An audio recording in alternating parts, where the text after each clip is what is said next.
This is now part 2 of an exclusive Rockin' Customs video on learning the piano.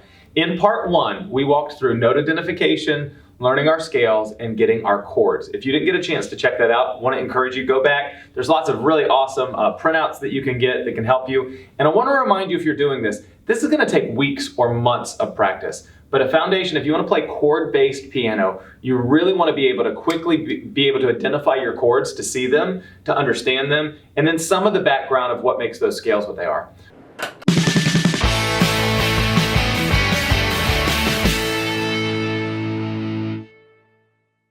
What I'd love to do in this video, part 2 of giving you the basics, is I want to show you the rest of the kinds of chords. So what we're going to look at minor chords. So what we just looked at would be called major chords, the 12 that we looked at in the last video. I want to look at minor chords. I want to look at our flourish chords. We're going to look at what it looks like to play with 2 hands, a few variations, and then the last thing we're going to look at is inversions. And that should really be all it's going to take to get you started in playing some really great music. So jumping in, if you remember, in the last video we talked about when you're playing chords, it's the first, third, and fifth note that's coming. To make a minor chord, what we're going to do is every chord we're going to build from this 1, 3, 5, and we're going to change just a little something. So minor chords, these normally are the chords that sound sad. They're the ones of the sad songs that come in movies. And what we're going to do is we're going to take the 3 here in the middle, and we're going to move it down 1/2 step. So now simply, oh, now it sounds really sad. Happy? Sad. All right, so we come into our minor chords, and when we're getting these, you have here's C, but here's C minor. Here's F minor. Remember we came to some of those Oreo chords? Here's the C sharp chord. But now what we're gonna do is we're gonna take the 3rd down a 1/2 step. And so now that C sharp, E, A flat, that comes now and makes our C sharp minor. And so what you're going to do is you're literally going to take that, and I would encourage you to take some time, pause the video, go practice all of your minors. Once again, we're going to have a printout for you on how to find those minors, but I would encourage you to even write them out, get used to playing them some.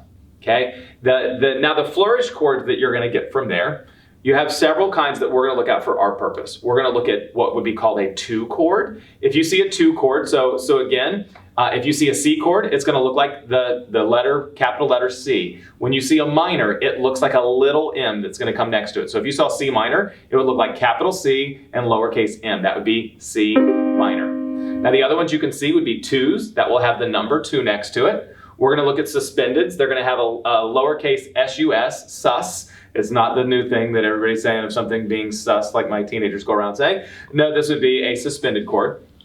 And then we have 7 chords or major 7 chords. So at this point, this is what I need you to understand. When you're playing a regular chord or a minor chord, those aren't flourishes. Those are 2 different kinds of chords, meaning you can't see a C minor and say, I don't really want to play the minor. I would like to just play a C. They're different chords. When you get into the flourish chords are actually often just that. It's a flourish. It's something you can play. It's going to enrich the chord. And so, for instance, with a 2, when we're playing music, so here we have C playing, here's C minor. 2s come and they really have just a beautiful, so you have your normal going into a 2. So a 2 chord, we're gonna do the same thing. We take our 1, 3, 5, 1, 3, 5. Now remember, when we made a minor chord, we took this down a 1/2 step. For a 2, we're gonna take it down a whole step. So we're literally playing the 1, the 2, and the 5, which is where it gets its name, a 2 chord. Okay, so when we get into that, you get that. So again, C2 would be C, D, and G. If we were picking a different one, we come and play E. So once again, if I was playing E minor, it would be down a 1/2 step, that 3. But now I'm gonna go down a full step, and I have E, F sharp, and B makes our E2. Really pretty chord there. Now, when you get in and go the other way, we have a suspended chord. And what I love with the suspend chord, it'd be like if you remember the old cartoons that would show, Tom and Jerry and all of that, and you would get them one running from the other, and they would take the piano and they'd suspend it on a string and have it hanging up over, and of course it would always crash at the wrong moment. To suspend should feel like it's hanging in the air. That's what a suspended chord is. So now when I get this idea, here's my D chord. A suspended chord, we're gonna do, remember we said everything that we're gonna do is changing this 3. When we went to a minor, we went down a 1/2 step. When we went to a 2, we went down a whole step. But now, with the suspended, we're going to go up a 1/2 step. So now, you can hear it's just waiting to come back down. It's like the old things you get in the church of, Amen. we're waiting to come back down. So when we're hanging there, a lot of times these are coming in between places that are going to come as a flourish. So again, you take your A, here's your A chord, right? Our A minor chord, our A2 chord, and then A suspended. So normally what's always going to happen with a suspend is you're going to bring it back down where it was. Another that I hadn't mentioned, I'll throw it in as a bonus, would be a 5 chord. You'll see a 5 that will come. And all of 5 actually means, if you remember, you're already playing the 1, the 3, and the 5. So very simply, we said it's all about the 3. So what you do with the 5 chord is you remove the 3. So now what happens is anytime you see a 5, what they're wanting to do is open up that chord. It has a lighter, airier sound to it. So that's what's happening when you see a 5.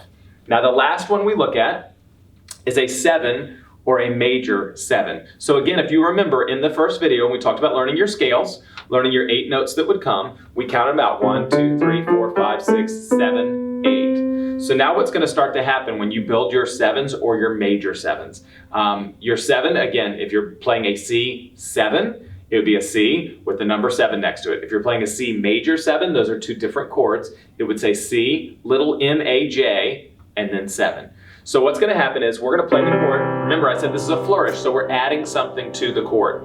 So the easiest way I know to describe this, if you're coming in the way I did, is if we're thinking this is 8, 7 is going to be to take a whole step down. So this would be important because for your 7, it's actually putting something that wasn't originally in the scale. Okay? So now, if I were playing 8, 1, 3, 5, 8, but if I want the 7, I need to take a whole step down from my 8, which would be here.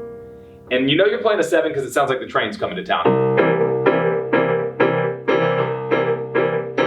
Now we're going to get into inversions in a minute, and I'll share the different ways this can sound, but at its root, that's what's happening with a 7. Now a major 7 is a beautiful chord. This would be when we go back in, think about our scale for a minute. 1, 3, 5, 8. Now a major 7, actually what we're doing is taking a half step down. This one will be in your scale because the last thing you did was take a half. And so now you get into this really beautiful.